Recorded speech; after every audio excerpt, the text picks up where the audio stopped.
When we are speaking about the status of women inside this country, we have to historically locate that what has been the role of women inside our country, inside our society.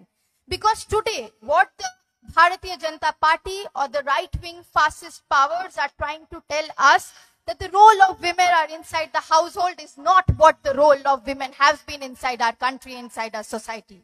The role of women inside our country, we see historically, has been that of a fighter, has been that of giving revolutionary direction to the society.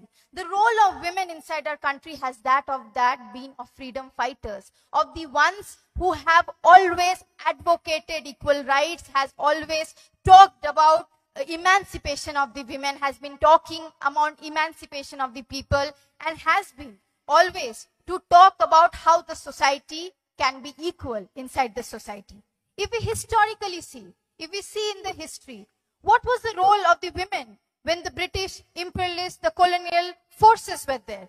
The women on those times were the ones who were in the front line, who were in the forefront, whether it's in Kerala, whether it's across the country, that women were the ones who were continuously challenging the colonial forces, who were telling that inside this society, there is no hierarchy that will be tolerated. Inside this country, there will be no colonial power that will be tolerated. If people will live inside this society, they will live with their heads high. They will be living according to their democratic processes, according to their ways and means. And we saw that how historically the Britishers and several other imperial forces and colonial forces tried to suppress the voices, not only that of our people, but that of the women, and especially the people coming from the marginalized community.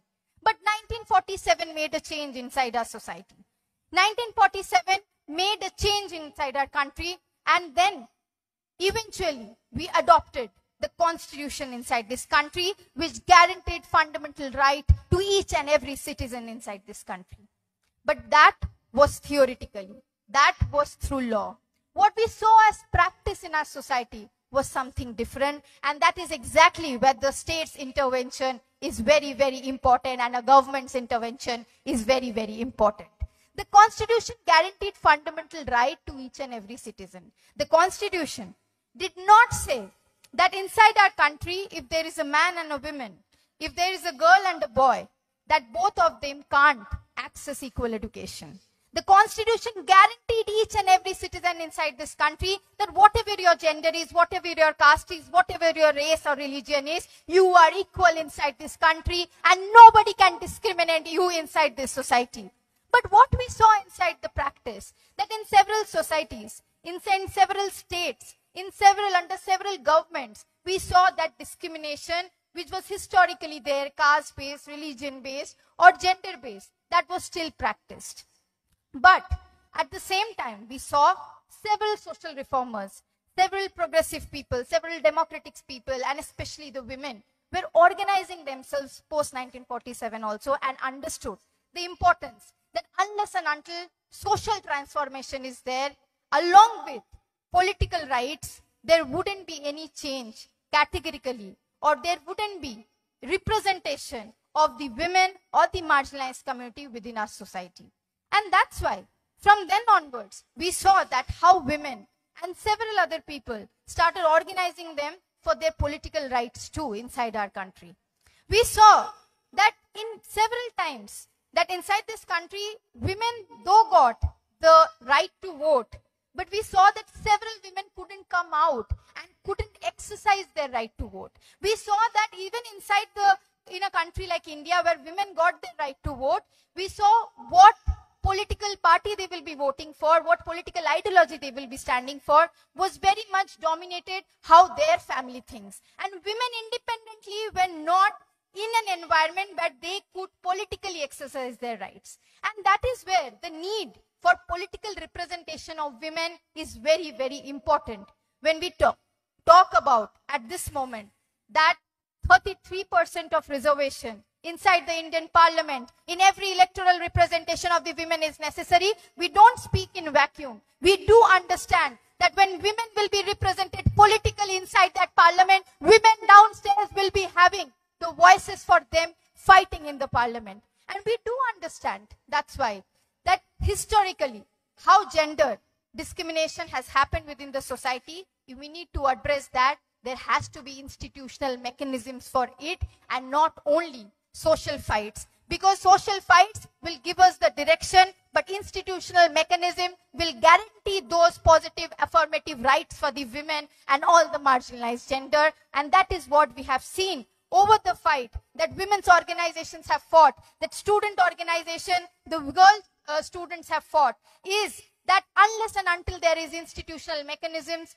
within our society, within the organizations that we work for, we are not going to actually emancipate women. And that is where, when we are talking about sexual harassment, when we are talking about how much representation of women is there today in the parliament, we are seeing that historically, even there was discrimination in the society.